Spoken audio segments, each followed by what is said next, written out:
Hello, found footage fans, and welcome to We Found a Tape. Join us as we hit play and uncover what lies beyond the tape.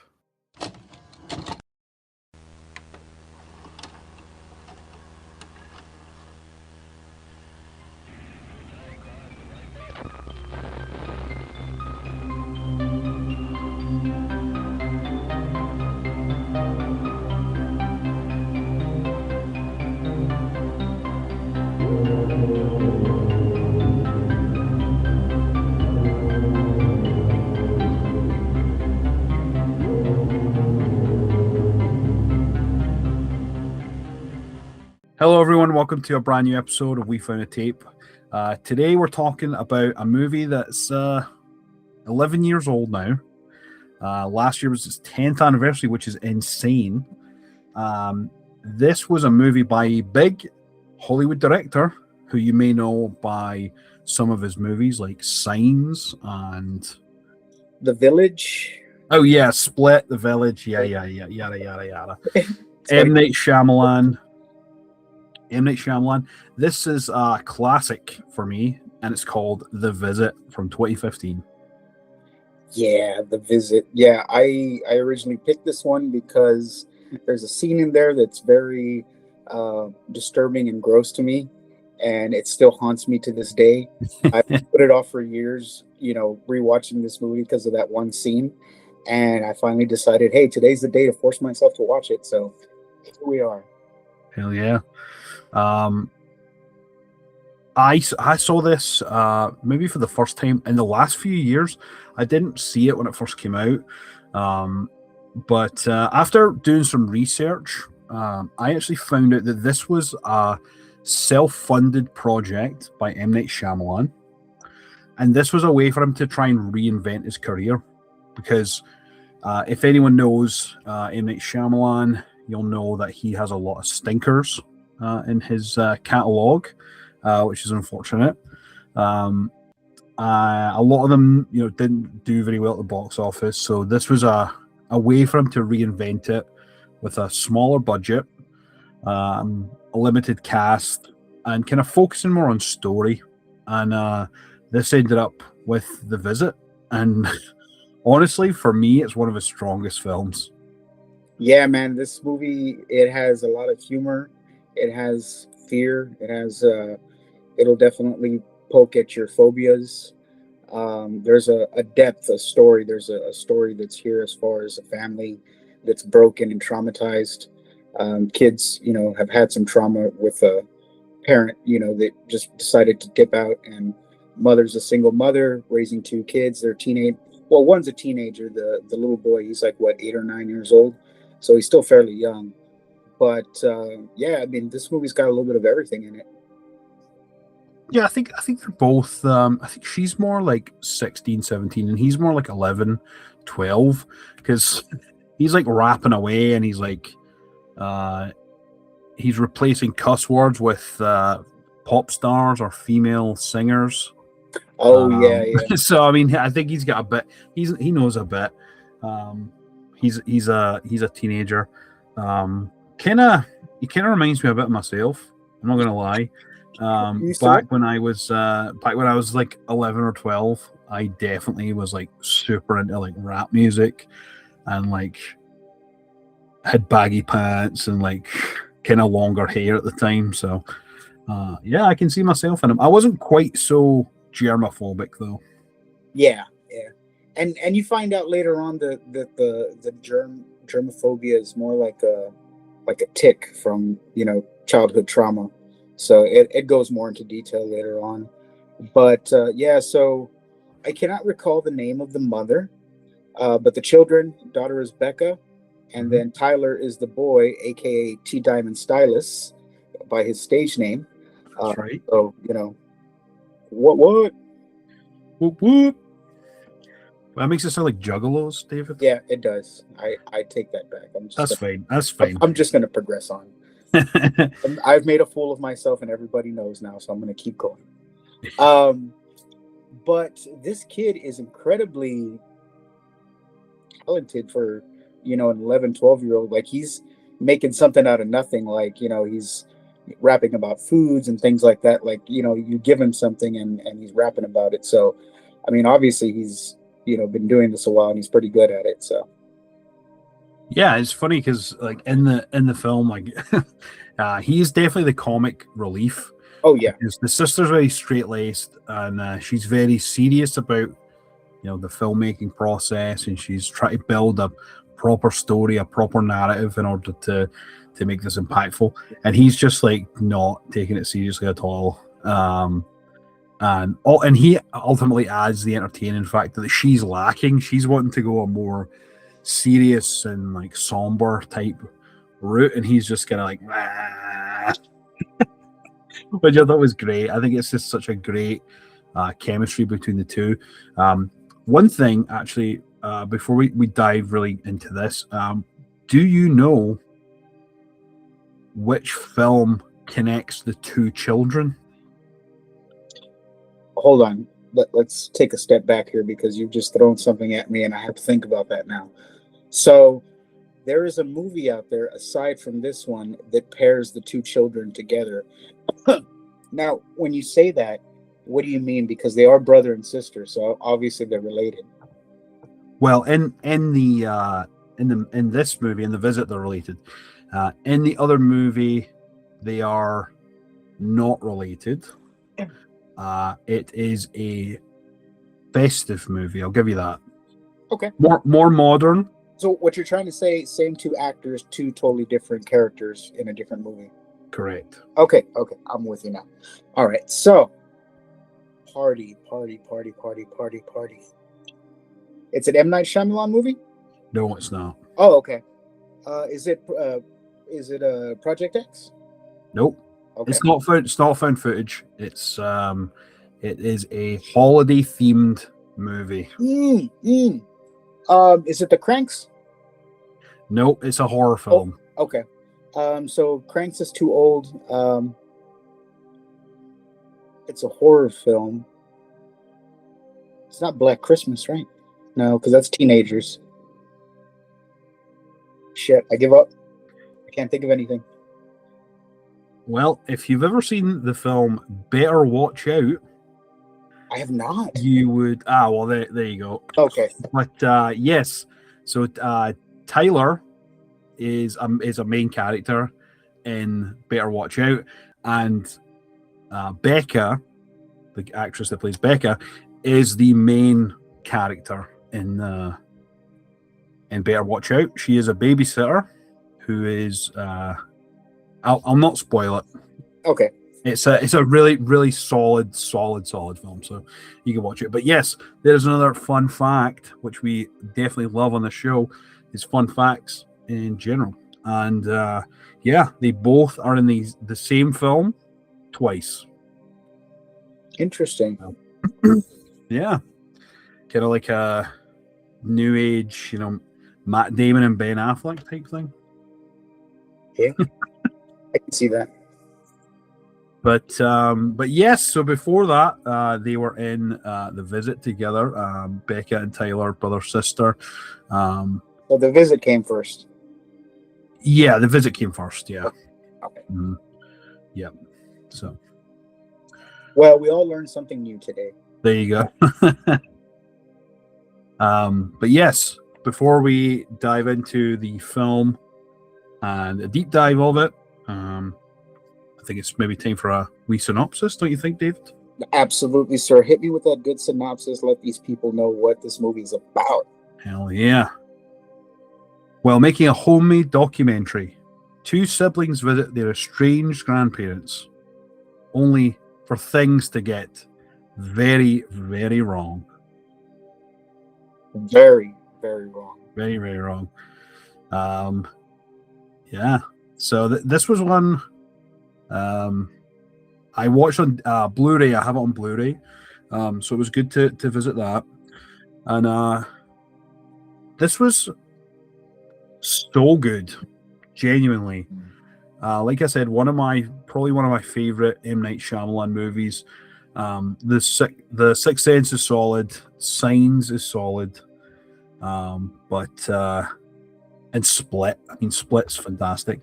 But this one's probably up there for me as probably one of the best that he's made. It's very simple when it comes to the formula of the story, and yeah, I love the fact that he went down the route of found footage. I think mainly just for budgetary reasons. He just sort of stripped everything back, and that was the main sort of plot driver for the film itself, which adds to the immersiveness. I think you kind of get to go on this journey with these two children, and you get to see everything from their point of view, which is incredibly creepy. Absolutely. This this movie had a lot of creepy moments. Like you said, the kids, the comedy relief, right? So there's a little joke here and there around every corner, but when it's serious because so this movie is the daughter making the documentary because the mother had a falling out with the grandparents, her parents, and there's a lot of trauma involved, with the father leaving them behind and moving away, and she became a single parent, like I mentioned. And it doesn't show it at first, but these kids are dealing with that in their own way. You find out later in the film how and why they are. But so she's made contact with her parents, the mother, the children's grandparents, and I think that they've arranged for them to go visit their grandparents. The mother still hasn't healed from her trauma with her parents, so she's not going to go on this trip. She's going to send them to go visit their grandparents that they've never met for an entire week. So here begins the journey, but it's also being filmed by the daughter, who's making a documentary about why her mother is not talking to the grandparents and vice versa. And it's just kind of like her way of trying to, I guess, maybe not only get an apology from them, but trying to figure out why this happened, because the mother will not talk about it at all. Like, she's so traumatized, she won't even talk about the scenario. Absolutely. And yeah, I think it's really a way for the daughter trying to almost like heal and fix and mend the mother, who's played by Catherine Hahn, which I thought was really, really quite fun. She's known for things like Step Brothers. She's obsessed with Dale, which is great. I love that. And what it's glaringly right at the very start. She never, like, I don't know, kept in contact with their grandparents, her parents, Right. to sort of get all this set up and speak to them over the phone on a continual, maybe not a continual basis. I guess it is kind of fractured. But yeah, I was just kind of, especially at the start, I was more so worried, like, why would you let your kids? And it seems like she's a very protective mother. Why would you let your kids just go all the way to rural Pennsylvania to meet people who you haven't spoken to in like over a decade? So yeah, that was a red flag for me starting off. But as the story progresses and as you sort of break it down more, I'm thinking there's a major plot point that we'll discuss at the end, which has the typical Shyamalan type twist, which I love. But yeah, it's quite fun in terms of the way it's done. The daughter is very much she's influenced by film directors, and I feel like in M. Night Shyamalan's films, there's usually someone who is a little piece of him. I feel like that comes through. So I think that's his way of sort of showing off like himself a bit. Yeah, that's understandable, and I can buy that. Yeah, there's definitely the major plot that we'll discuss at the end. But so begins the journey, right? They board a train, take it out to meet the grandparents. As soon as they get there, they're greeted by the grandparents, holding up a big old welcome sign with their names on it. And we kind of just, they're doing the highs and the huggings and all that stuff. They haven't seen their grandchildren probably, at 10. So they've never met the little boy for sure, most likely. And, the daughter was probably so young. But yeah, it's a heartwarming moment. Everybody's kind of like, meeting up and saying hi and everything. And so begins the journey in the car, right? So, they're kind of like, there's a little comedy bits where, that they're interacting with the grandparents and things like that. They are getting to the house, and they're kind of like asking the children, what they're into, what kind of character are they? And we get to T Diamond Stylus over here, who's a rapper, and she asked him to rap about pineapples, and he, just decided to, go off there for a minute. So, and it's kid's pretty talented, man. yeah, it's funny as well because it's not even just pineapples; it's pineapple upside down cake. Oh yes, it is And pineapple. he's like, okay, yep, I think I got some, and he just spits it as right. I love that. I think that was a really funny little character quip for him because he's obviously very into it and he's good at it, right? So he's always joking with his sister that he wants to have a rap piece in her film as part of the end credits, which is awesome. But yeah, the Nan and Papa, we'll call them by, or Pop, Nana and Pop. They start off nice at first. They're very much friendly and warm and welcoming, especially that first day that they're there. And then the grandmother's baking cookies and other types of baked goods and dinners and things like that. Typical sort of grandparent type situation where their grandkids are being spoiled.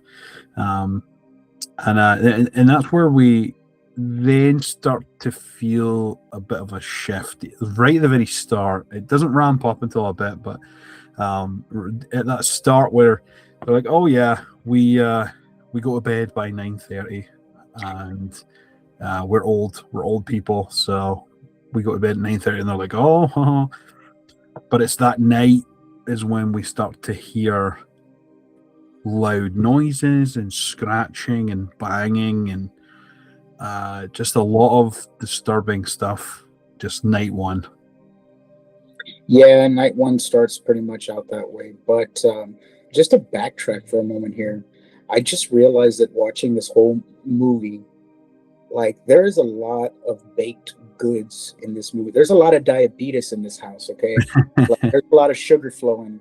And I guess as grandparents, you don't want to spoil your grandchildren that you haven't seen in years, so you're just like popping out the sweets like nothing, right? But yeah, there's a lot of diabetes in this house. And also another sort of interesting fact is that this movie, it shares a lot of similarities with the story of Hansel and Gretel. I don't know if you, when you really think about it, like they're with the baked goods and the treats and all that, and they're almost trying to fatten them up. The oven scene makes a lot of sense now. Exactly, yeah. It's that particular one is what makes it stand out for me. But really, the subtlety in the baked goods everywhere by the grandmother is definitely a key indicator for that, which is fun, yeah. And just the whole time, like she's always baking something, she's always doing something. Which as a kid, you'd love that. Yeah. The and grandma could get down, man. She made some stuff, man. She's making a lot of stuff. They were loving it. It's at night, and that's when we start to hear more about things like sundowning and a lot of medical terms and a lot of strange things about both of them that for me raise major alarms. I'd be very worried because another key indicator that we didn't mention is that the mom actually goes on a cruise. She goes on vacation, so she's in the middle of the Atlantic Ocean while her kids are there. And that kind of makes sense why she did that. She's dating a guy, asked her to go away with her on a vacation, a trip, and this opportunity, arose and presented itself. And as a single mother that never gets out and does anything other than kids, I mean, yeah, you haven't seen your parents in a decade. People change over time. You don't really know who they are after a bit. But, given that these were the people that raised her and she knew who they were as far as principles, would assume that they would be in good hands. So, yeah. And it's alarming off the bat when you really think about that and break that down. The fact that they're just there alone with two clearly. I wouldn't say disturbed at that point. I don't think they were really disturbed by it, but it was a very awkward situation that they were put in as children, right? Because you're now sort of finding out about these things that are happening to their grandparents. And you start finding out in the beginning they've got some eccentric traits to them, as far as, you know, they're weird. You know, they go to bed, like you said, early, and you know, you hear noises in the house, and you start finding out little things about them. You know, they are staring off into the distance, or things like, you know, they're old people shit. You know, things are just a little bit. It's just like typical old people things that are happening, but it's got like a little extra to it where it's making you kind of question, like, you know, WTF, you know, what the fuck. And I'm going to go out and say that when you watch horror movies, I don't care if it's found footage, what genre of horror, some of the creepiest things are old people and children in horror movies. They can really be creepy and do it really well. Like, look at the taking of Deborah Logan, that old lady, man. That was some creepy shit, right? That lady pulled all that shit off very well. And it just goes to show that, you know, there's some creepiness to children and old people. Hell yeah. And you know what's crazy is I watched this movie around about the same time I'd watched Taking of Deborah Logan. So it was like in the space of a few days, maybe. So it definitely has the same sort of vibes to it, which I was really digging. The scariness of, you know, the elderly, like you said, the types of things that they can run into, like incontinence, like, you know, dementia, like sundowning, and all of that. You know what? Fuck sundowning. That lady was possessed, man. Yeah, there's parts in that where you kind of think, most definitely, and yeah, and you start to there's lots of, it definitely ramps up. I really love that about this. It's the story always ramps up. It's always a small key piece of information that then just helps to build to the suspense of the entire film, right? That when we see Tyler's out and he's like filming and messing about, he like looks over and the grandpa's going in the shed with like something in his hand, and he's like shouting on him, pop pop pop pop pop pop, and he's just standing there just staring blankly. He's like waving to him and everything, just standing there blankly, and goes in the shed, comes out the shed, locks it up, goes away. And yeah, it's the small key things like that where you're just like, there's something not quite right here about these people. And one of the first things that like told me that there's something wrong here, right? These kids were outside, you know, they were looking around the house at things that their mother had told them growing up, like the clock in the living room when they first came in, stuff like that. You know, they go around the side of the house and they're talking about how this is where mom used to play hide and seek under the house, and you can see all the openings of the stilts holding the house up. So, you know, Tyler wants to go down there and play hide and seek, so they're down there playing, and I don't know who encountered her first, the kid, the boy or the girl, but one of them, you know, is seeing somebody scurry across very quickly in the background. And I was like, what the fuck was that? And I was like, there's a monster or something under the house. This is what in the beginning, when I first saw this, led me to believe that, like, there's some kind of demonic possession going on here, some kind of like demon or something in the house. And it starts happening to the other kid where they see, you know, and they're whispering in the background, I'm going to get you, you know, like really, right? And then they just scurry away. Like, you know what it reminded me of? Gollum from Lord of the Rings. That's what it was. Like, it was like a Gollum thing going on, where he runs to the, like, sideways when he's running off. He kind of runs gangly sideways. kind of what this lady was doing. And then she popped up in front of one of the kids, and he's like, "I got you," and she just looks like totally disturbed. She's got dirt on her face, and her hair's all messed up, and that scared the shit out of me because I already knew there's something wrong with this lady. Because an old person cannot move that well under the house. They've got fucking arthritis. They've got bunions. They got all kinds of shit. There's no way in hell a normal person could do all that shit under the house. So that was one of my first red flags. Yeah, that was probably one of the most terrifying parts of this. Like right early on. Yeah. Because she's like grunting and like making animal noises and stuff. And this is during the day, right? So when they're like, "Oh yeah, sundowning, blah blah blah," that was during the day, right? So that's to your point. Like that is something that's incredibly scary, and that for me was, well, first seeing that I was so scared because you could see him in the background and sort of the crawling, almost like a creature just in the background. Right. Oh God, man, it was done so well. And one of the other scary moments. So in the first night, they find out the daughter tries to go out for, I think it was more cookies or cake or something like that, and that's where she comes across the grandma doing weird shit in the house. And the next day, she's talking to the grandfather, and he's talking about the sundowning condition and all that stuff. And then we get to night 2, where they start hearing the scratching on the wall and stuff like that outside the door. And they both get out of bed, in the middle of the night. They've got the camera handy and everything, and they're kind of like, what's going on? What is that? And the kids, the little boy, Tyler, is, I'm going to open the door.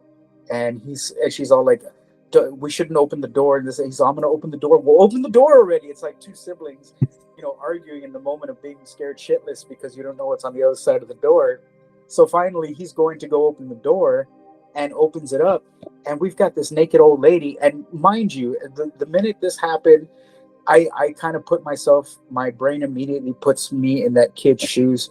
What would happen if I were to find my elderly grandmother or mother naked at 3:00 in the morning in the dead of darkness in my house and shit, and just like standing in a corner or something like that. But she's scratching at the walls like a cat, like a wild feral animal. She's just going to town in the corner, and she's over there making biscuits like cats. And this kid shuts the door. He turns around, he looks at her. "I'm blind. I've gone blind." And that was a funny break right there, because I mean that's naturally how you would react if you saw a family member naked that you have no desire to see, because they're not only a family member, but they're probably hideous or something like that. I don't know, but you know what I mean. Yeah, and that's where we get the some more comic relief from Tyler. I don't know how many times he repeats that he's going to open the door, to the point where his sister's like, "Okay, we'll open the door then." And he's like, "I'm gonna open the door. I'm gonna open the door." And then he regrets it immediately. He's like, "I'm blind." So good. He's the funniest, man. Yeah. And it's every time they sort of come into contact with their grandparents in such an awkward situation. He goes in and checks the shed as part of his investigation, and that's where he finds all the diapers, and then the grandmother, in this case Nana, is like, "Oh yeah, he's a proud man. He's he's got incontinence, and like he has to wear diapers, and usually he'll just burn them in a fire, and he just puts them in the shed until he disposes of them and type stuff." There's always something that explains the odd and erratic behavior that's happening, and ultimately increasing. Like, it's gonna, the more the week goes on, the more intense and terrifying and really quite uncomfortable these situations are getting, to the point where the kids are like starting to really get creeped out, to the point where Becca throughout the film has really just been like, they're just old, and it's Tyler's the one that's like, "No, something is wrong here." Like, he's getting very paranoid and upset about the whole thing. He's just like, "Nah, something's not right here." and we see one of the first spaz out moments from the grandmother in the maybe like in the second day where Becca wants to do an interview with her for the documentary, because they were very straightforward about the cameras, that they're doing a documentary, and or she is, and she wanted to do a documentary on her family, her mother, them, and so they start the documentary. She starts asking her like some, warm up questions, just basic stuff. And then she goes, I want to talk about the night, you and mom or y'all and mom, had the falling out or the incident. And you could see her expressions change. Immediately she was just kind of like, scared, confused, freaking out. You can tell the look on her face. And then she just kind of just starts like shaking her head no to no, and she just starts going crazy. And she was all like, no, we don't have to talk about that. And that's one of the first things for me is noticing that grandparents are off. Aside from the whole under the house thing, this was another thing that told me that things aren't quite right. Even more, the most unnormal person in that house was the grandmother, because she had more, I think, mental health issues that were so out and the open and easily triggered than the grandfather, because he doesn't really start showing anything till towards the end. Of course you see the incontinence stuff and things like that, but he seems to be the more mellow, in control one out of the two. Yeah, that's a very good point. Definitely something I think as well. He's more so, I guess, just try to protect her, which is on point with an elderly couple like that. It'll usually, not in all cases, but yeah, it'll tend to be that the male figure tends to take care of the female figure, and that's definitely a part on this. And it was such a great performance from both of them in these roles, because they clearly was very intense scenes that were happening here. And it really unravels to the point where they're wanting to, especially Tyler's the one that's like setting up the camera in order to record overnight, because he wants to try and film some of this stuff and like really see what's happening without having to go out in the door, because it's starting to get increasingly more violent, especially from the Nana's perspective. Right. She's becoming more erratic and violent towards them ultimately, and so he wants to film, and Becca's like very much against it. She's like, no, we can't do that. And I think it's really what triggers it is the interview that they try and do. The Papa as well, there's a couple of points where he sort of shows himself a little bit, where he's talking about it's like some creature that worked at the factory, or when he worked at the factory, he saw this little white creature roaming about, and he's like, and I was the only one that could see it, and they fired me. Oh wow!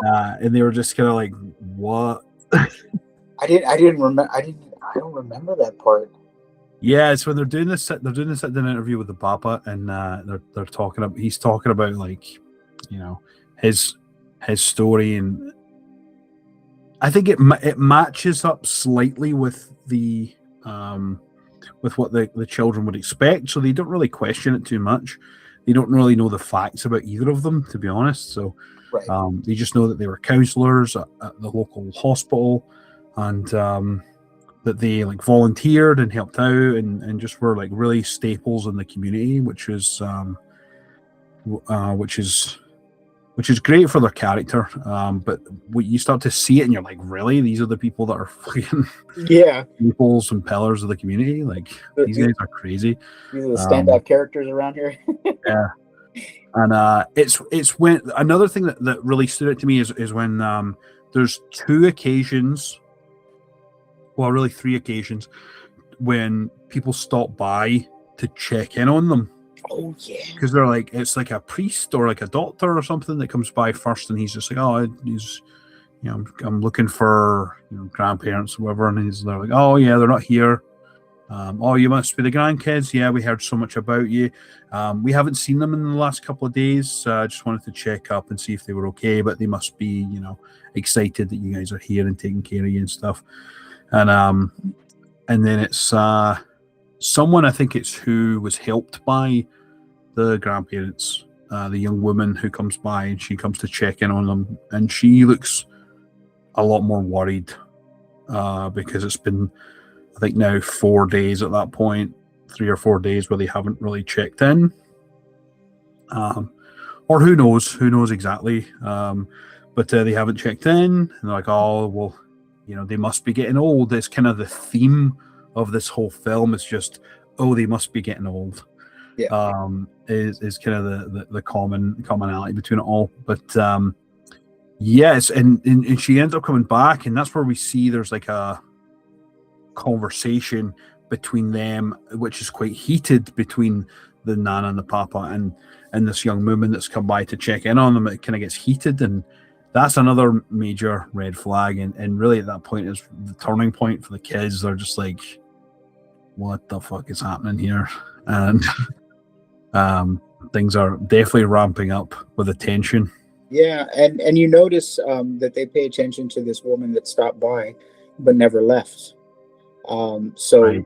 that's also something that's happening. So they started at this point. Becca's convinced that something is wrong here, and at some point in the first couple of days, they were speaking to the mother on video camera, and the grandmother accidentally spilled some biscuit mix on the camera for the laptop that they're communicating with the mother, and so the mother can't see them, right? They've been trying to chip away at the shit that's covering the camera and things like that. Well, when it comes to a head where things start hitting the fan, they start speaking to the mother and saying that she needs to come and get them because something's wrong with Nana and Pop Pop.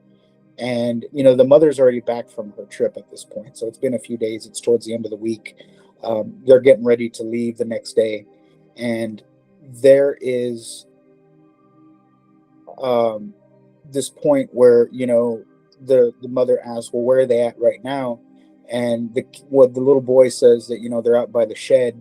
So he grabs the laptop and he shows her, and he's like, something's going on with them, something's wrong. The mother's trying to get their attention. And then as soon as he sits the laptop down, he sits back down. She's like, where are your grandparents, or who are those people? And they're kind of confused too. And they're saying that that's their grandparents, and she goes, those are not your grandparents. And that's where the like the thickness of where like there's supposed to be like some dreadful music that happens at that point. But in the silence from both them and the mother, you feel that, because she confirms that's not the grandparents. You've been staying with them the whole time. And they're like, yeah. And then as soon as the mother just reacts and starts calling the local police and trying to get her shit together, saying that she's on her way, and then that creepy old fucking lady pops out of the window. What are you doing? Like, damn, lady. I mean, is there a point where you're not creepy? It's like, shit, this lady is super creepy. She just kind of pops up out of nowhere like, hello. Yeah. And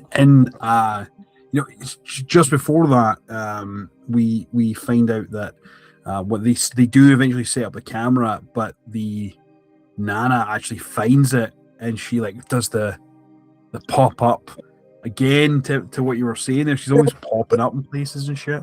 This lady is creepy the whole way through. Like you already know something's wrong with her in the beginning, and then just like confirms it nonstop. It's insane. Yeah. And and when they find out that's really what is like, okay, something's wrong. We need to tell mom, like, we're not waiting until tomorrow. And it's at that point when the Shyamalan twist hits, when it's like, these are not your grandparents. And when that realization sets in, the tension, like you could feel it in your chest. The mother is like sick to her stomach because she's like, well, who the fuck is that?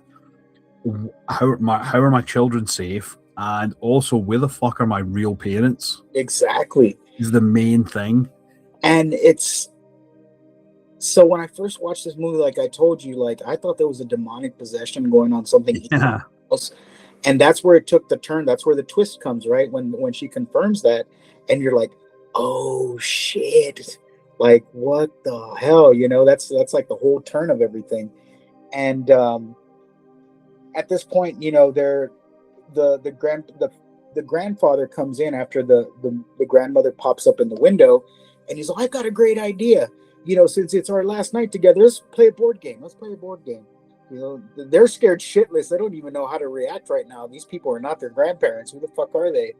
And they, just agree to it. Just to agree. And yeah, the everything just starts going sideways from here, man, because at some point they're starting this whole board game thing, and the grandparents are setting up, and they've got this plot. They don't want them to go down into the basement. Not only was the 9:30 rule in effect, but don't go down to the basement. There's a shitload of mold down there. They're like, what if our grandparents are down there? So they devise this plan to kind of like tell them, go set up the game, and we'll check things out. And the little boy goes out to the back door, and he sees that woman that they were talking to outside hanging in the fucking tree, just swinging. Oh yeah. That was crazy, dude. And he just shuts the door, and he's like, what the hell? And he comes back in, and that's where he runs into the grandfather.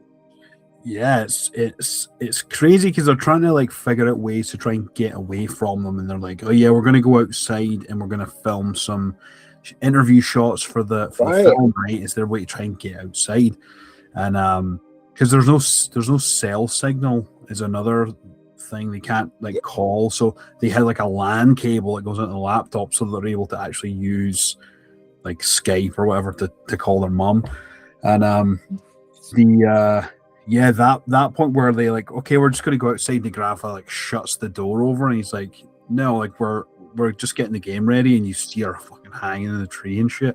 It's like, what the hell? Yeah, and they go through with game night, right? And that ends, and at that point, it's getting, past. It's a little bit past 9:30 at this point because they were having too much fun, and the grandmother has fucking sundown to shit. And she's just like there, like a lifeless being just standing there. So he kind of like takes her off into the room to put her to sleep. And while he's gone, this is the perfect time for Tyler to be the watch out and for the sister to go and check the basement to see what's down there. And yeah, so this is where they split up. just before, another fun part is like when she's starting to freak out with like the sundowning. She's like chewing on all these cookies. She just keeps taking cookies and chewing on them. Oh my god! And then they're playing Yahtzee, right? So he's like the Yahtzee. He was calling himself like the Yahtzee master, or the Yahtzee king, or whatever. So she's like doing the thing, and she's like shaking it, and she like throws the thing down, and then like stares right in the camera, and she's like, Yahtzee! Yeah. Fucking cookies falling everywhere. There's ice and sugar everywhere. I remember that.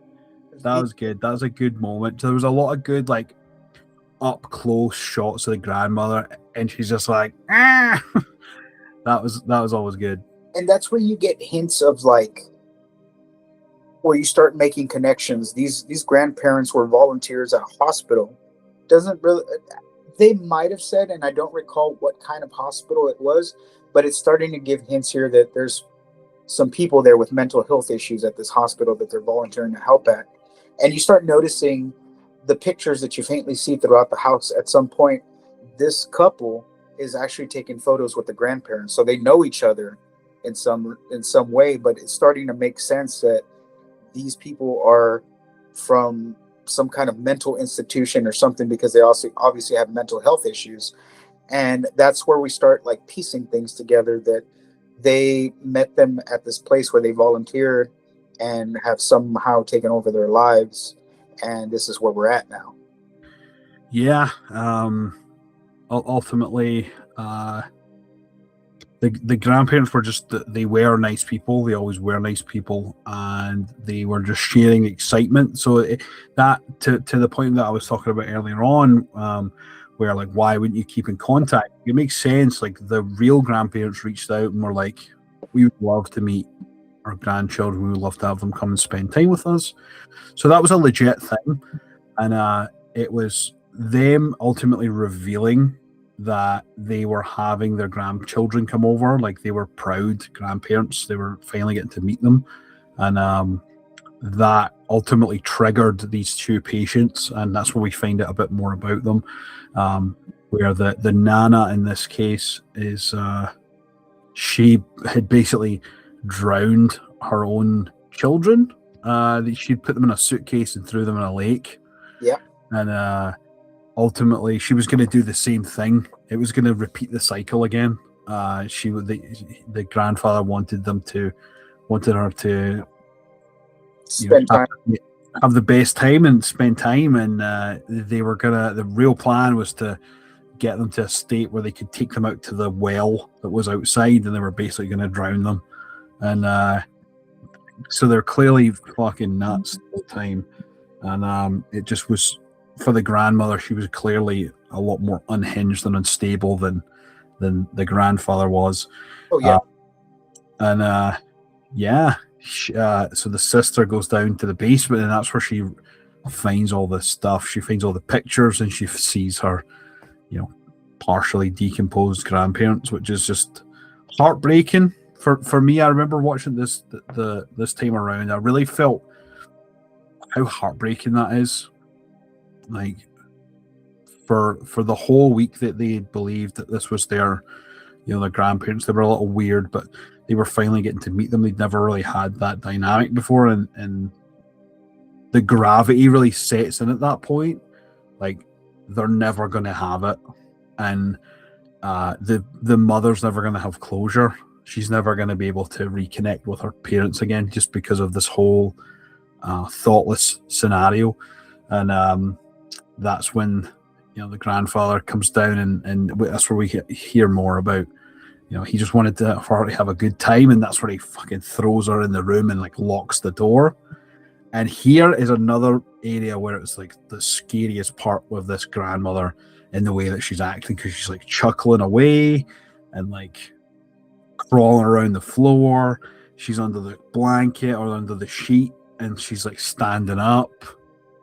And the daughter, or the Becca, goes over to the mirror, and she lifts down the sheet, and you see her in the background, like some horrifically terrifying moments in this one little room. Like, this was the scariest part for me, is in that room. Like, some of those shots were so fucking creepy. See, I'm telling you, man, old people are scary. Yeah. And especially ones that are escaped. Yeah, mental patients. That's even worse, man. And it's like they had like super strength, because the grandfather was crazy strong, and the grandmother was like a goddamn spider monkey jumping all over the place. Yeah. Like, I don't know how your arthritis is doing. Are you okay? That was my concern. Are these people like just so mentally unbalanced that none of that even matters, because they're just going on with whatever's in their head? So I mean, there's just a lot of scary, crazy mental health shit going on right now. Yeah. And this is where I need a smoke break. Yeah, like there's a lot of heavy sort of heavy trauma, heavily family trauma is really the key theme across this, because from Taylor's perspective, and really this plays a key moment in his part in the finale of the film, is that his belief was that when he was doing sort of football, when he was in school, his job was to like tackle. He was the last line of defense type thing, and the moment that he finally had that, he froze up, and his dad was at the game, and for him, and just after, that's when his dad left. So that's kind of really burned in his mind, the trauma from that and him freezing up.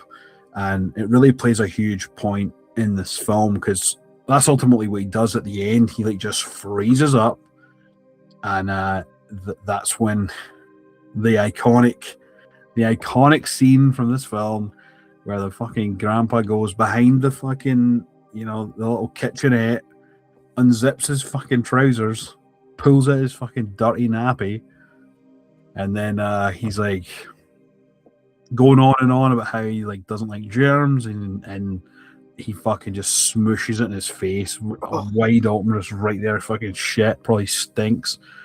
And I mean, he's a major germaphobe, so that also probably really fucking froze him up. He probably was having an anxiety attack at that point, and he's just standing there with shit covering his face. I can just visually see all this happening again. I don't want to. And it bothers me because, and this is why it bothers me so much. Okay, the I'm a person that, like, I'm not a germaphobe, right? But like, one of the biggest things that bother me are like stepping or touching something wet, and I don't know what that wet is. I don't know if it's just water from the sink. I don't know if somebody, decided to leave some baby gravy on the counter. I don't know what it is, right? So if I touch something, especially if it's cold, man, cold wet things bother the shit out of me.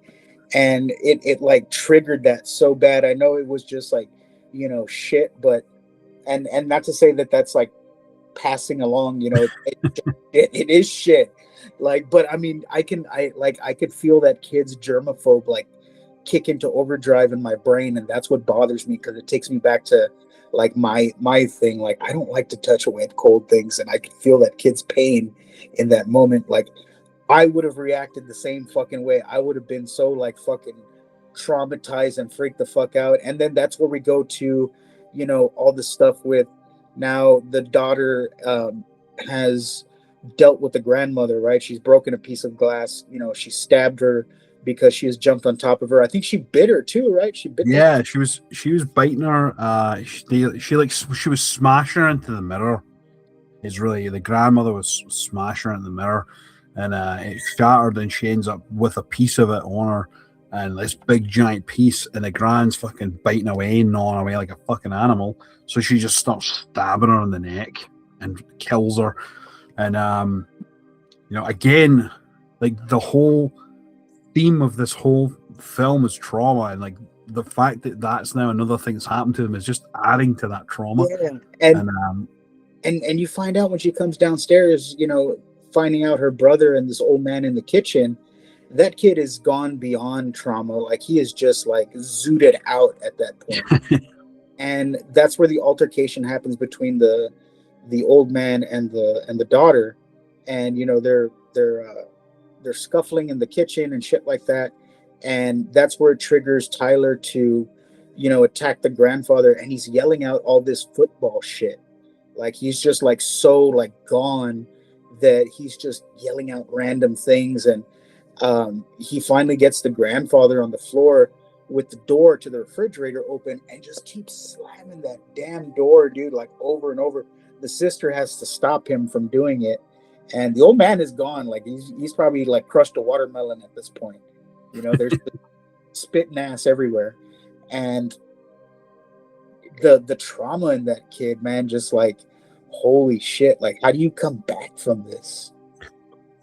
That's an interesting point. I think really what this does, it really helps to galvanize them and really helps move them forward. This was like their release, because it gets to that point where he has a mental break, like he snaps, and rather than continuing to freeze, he like snaps out of it, and he's like, no. And that's when he's talking about like take going for the knees, and like all the training that he was given that was drilled into him from football. He's now reliving that, like, right in that moment. And before, it was split second. He just froze up. You can't really do anything about it. But in this situation, he absolutely did the right thing. He has to protect his sister, otherwise his sister's going to die. Like, that guy is a man, right, over a small girl, and this guy is like crazy strong. And yeah, I would, in that scenario, I think the same thing would happen. I couldn't just sit by and watch my sister be attacked by some crazy old man who's not even my fucking grandfather. Like, I would be, yeah, I'd be insane as well at that point. But it's one of those things where it's something that's snapping you out of it. Like, it's a thing that's happening, and it just takes you out of what you're dealing with. You've got to refocus and re-engage, and do or die at this point. And then at that point, that's when they're able to get away and get out of the house, and it's raining, so that's good for him because his face is covered in shit. Yeah, so it's raining, all the shit away, and then the police and their mother show up, and that's when they reconcile. What would have been funny for me is whenever they ran out of the house and you see the cop lights in the distance coming, and then they get there and the mother comes out and she comes to hug her children. If she like hugged them, went down and tried to give them a kiss on the forehead, she's like, "Why do you smell like shit?" Yeah. Yeah, I would have died laughing. I would have been like, "Damn." Yeah, I think maybe that would have been a bit too much. I think definitely in the moment, in the emotion Yeah, of the but situation. can you just imagine that comedy break right there from the mother? Be like, "Why do you smell like shit?" It's like, God, you smell like shit. And then he would have been triggered all over again. Right. And but yeah, that's pretty much the movie right there, because the grandparents, or the fake grandparents, got, and that's where we transition back to the documentary, where now this is post all that, where she's interviewing the mother now, and the mother is finally opening up about what had happened, because now the grandparents are gone. Like you said, there can't be that reconciliation. She's never going to get to. So now this is her healing moment, where she's openly going to talk about it.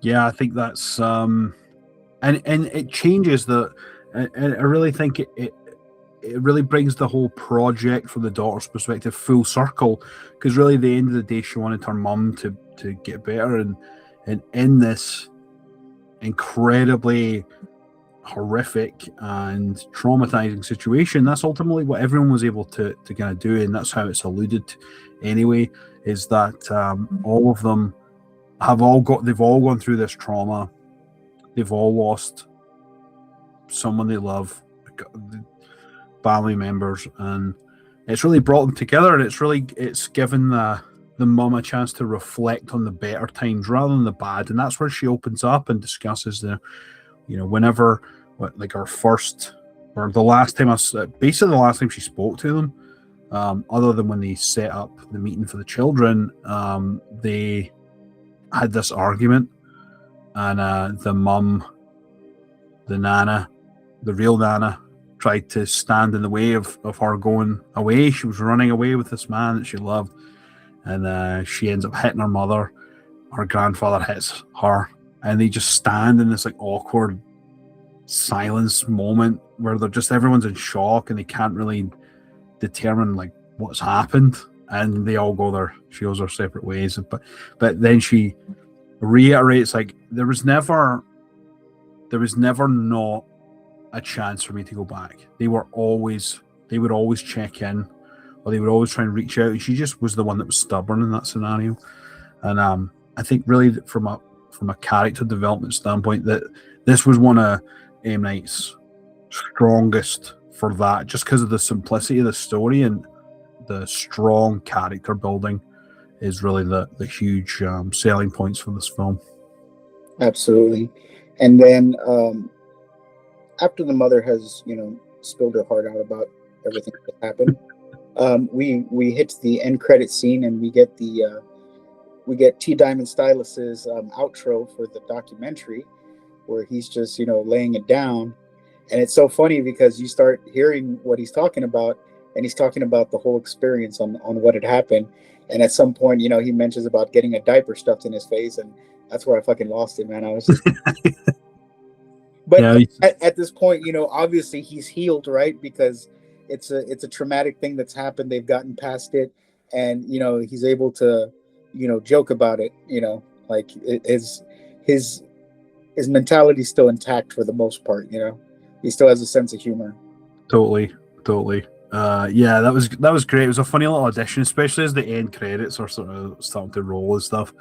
And he's doing his freestyle, which again, it goes really full circle for the children. He's like, "Oh yeah, you promised me you would let me rap at the end of your documentary," and that's really what ties it into the documentary aspect, which I thought was great. I thought it was so funny. His like dark comedy is really the part that like really stops this from being so somber. Like the huge themes of like the family and family drama and family trauma and just trauma in general really like are really heavy in this.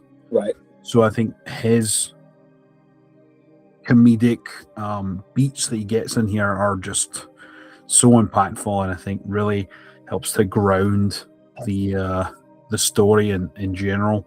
and make it really balanced. Right. Yeah, man. There was a lot of emotions in this movie, man. So many fucking emotions going on. Anything from fear to humor and everything else in between. And it was just a great ride. I can't say enough good things about this. This was, I have to agree, this is like, if not his best work, one of his best movies. Like Signs, I love Signs just because I saw it when it first came out. I was so young. What was it, my teens or my 20s?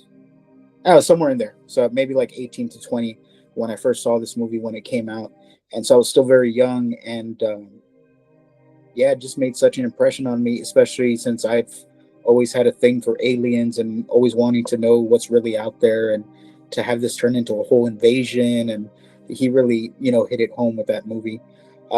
He has not always made the best movies, but you get where he's getting. There's always like some kind of like trauma or some kind of like lesson to be learned in something that he makes. Yeah, for sure. And I don't know. Sometimes the dialogue. I think the main problem that really arises in M. Night Shyamalan's films is some of the dialogue is just like so. Maybe it's the delivery, maybe it's the dialogue, maybe it's the script. I don't know, but it's just like, who the fuck says that?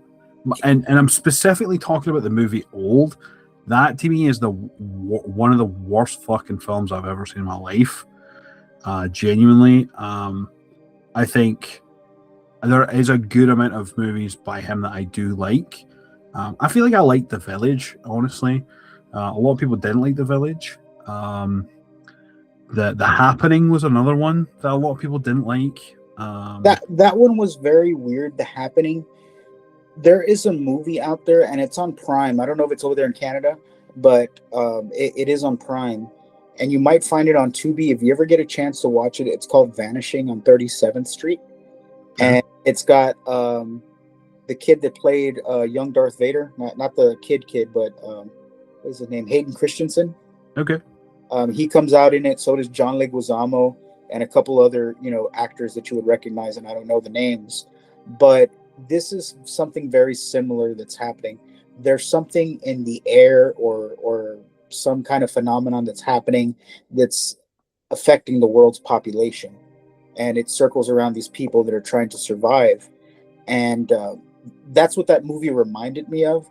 But Vanishing on 37th Street was a lot better story than what The Happening was. Yeah, makes sense. Yeah, for me, this was his best one. But apparently, like the main thing behind the scenes of making it is that because he had a lot of critically poorly received films over the years prior, he basically self-financed it. So he did all this himself. I think the budget for this was about $5 million, and it ended up making over $98 million. So that was really a commercial success. And I think a lot of people credit this to be like a big comeback for M. Night Shyamalan. It's which is probably really tough to do, and especially if you're a Hollywood director like he is.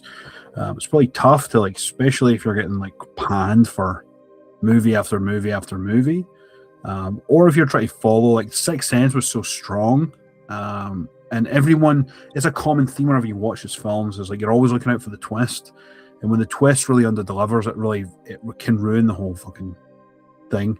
Yeah, I agree. So yeah, I don't know if you ever saw the new one that he did. It's called Trap with Josh Hartnett. Oh, the serial killer. Yes, that was one. Yeah, that was really good. I loved it. I I really loved it, actually. It got kind of bad reviews, but I loved it. I thought Josh Hartnett was great in it. And also his daughter made a movie called The Watchers. Oh, she made The Watchers. Yeah, the one where they're in the woods. Right. Yep. The bird, and they get stuck, and the fairies are watching them. Yes. Yeah. That's that was his daughter that made that one. you know, a lot of people, or a fair amount of people, didn't like that movie. I kind of enjoyed it. I always like movies with mythical creatures and cryptids and things like that. So I'm pretty sold with movies like that. So that one was enjoyable for me. Yeah, I loved it. I dug it. I saw it in the theater. I really had a good time watching it. Yeah, good shit, man. Yeah. But no, overall, this one for me is up there. He has such good work, but this one for me really stands out just because it's so simple and it's so impactful and really heavy, emotionally heavy and emotionally driven, and you know, good characters, good dialogue, good scenes and scenarios where they're all involved. It's really it's built out very well. And also as well another thing that I will absolutely give him kudos to is it really stays in that realm of found footage. There's never really a moment where, or at least I don't think there's a moment where there's any sort of cinematic element where it takes you out of that found footage situation. Yeah, because everything was either done via Skype, the video camera's perspective. They both had two cameras, so you know, if it wasn't one filming, it was the other. So there were two perspectives that was happening. So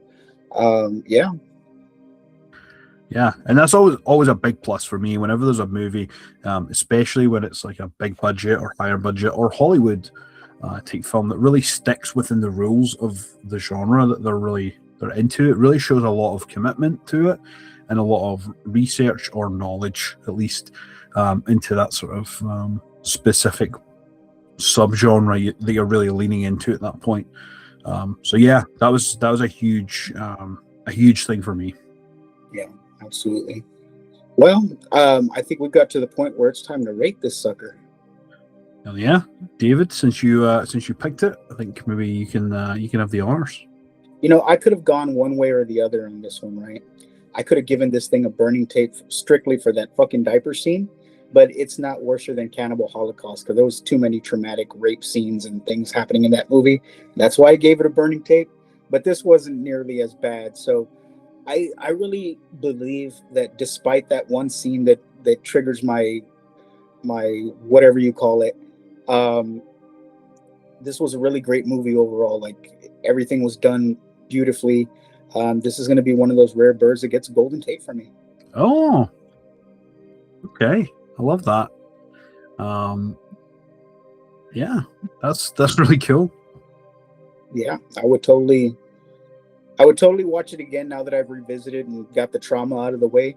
I'm pretty comfortable now that I can watch it, even though I'm still going to be a little queasy with it because that's traumatic. Yeah, and I will say anyone that's watching this, if you're going to do a double feature, I highly recommend The Taking of Deborah Logan and The Visit. Oh, honestly, it's so good because they're both so fucking creepy, and the way that they deliver, you know, the old people in the film, it's so creepy. It's such a great double feature, genuinely. Can you imagine the people that work like in nursing homes and mental places like that, where they've got to work the overnight shift, and these people are just like randomly escaping their rooms and running around the halls, and you've seen this movie on top of that? I would quit my fucking job. I would be homeless. Fuck that. I'm not getting a diaper shoved in my face. Nope. Hell no. I think I was mulling this over the last couple of days. I really enjoy this one. It's one that I can revisit a bunch and really not get sick of it. Yeah, I think I might be with you. I think I might give it a golden tape, actually. I mean, it's not bad at all. I mean, this movie was done really well. There's nothing bad I can say about it. There's nothing I could nitpick and give it a reason to not like it, you know? I mean, the diaper scene, yeah, fuck it, whatever, you know, but I mean, it's not as traumatic as other things that I've seen. So it just bothers me. It's impactful though. Like if it's really like, that's the core scene that everyone remembers is that when when he gets that shoved in his face. I mean, that's really like a core thing. And yeah, when you really, for me, try and analyze it and try to think of something that you can change or make differently, like there really isn't.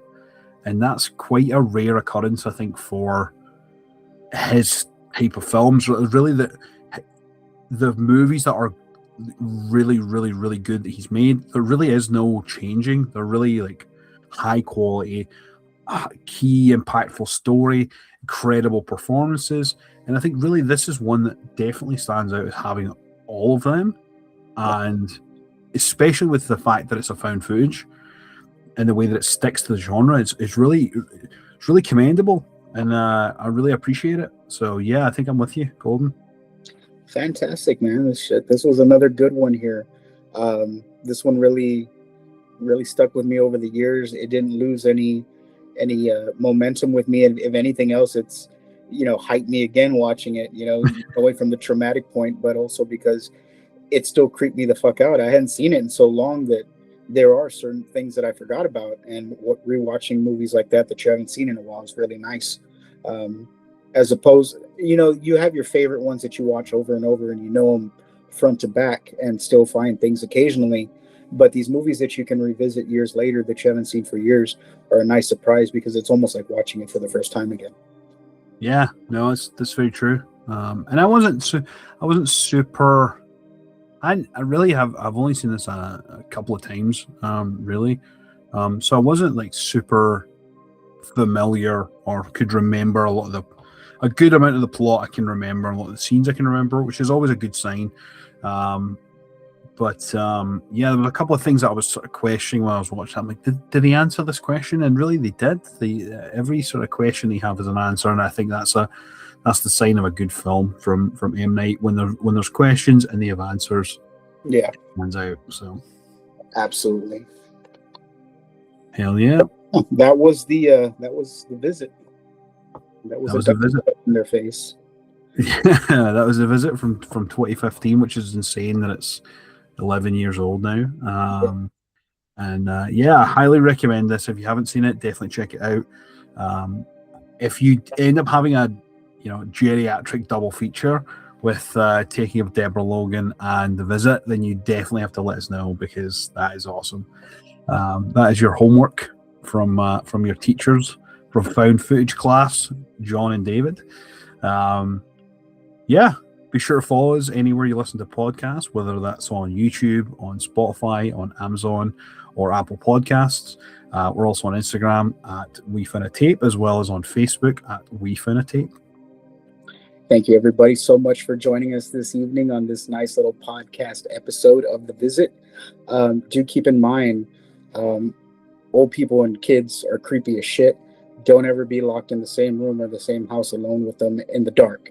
And that's all I'm going to say about that, okay? We'll see you on the next episode. And remember, be kind and rewind.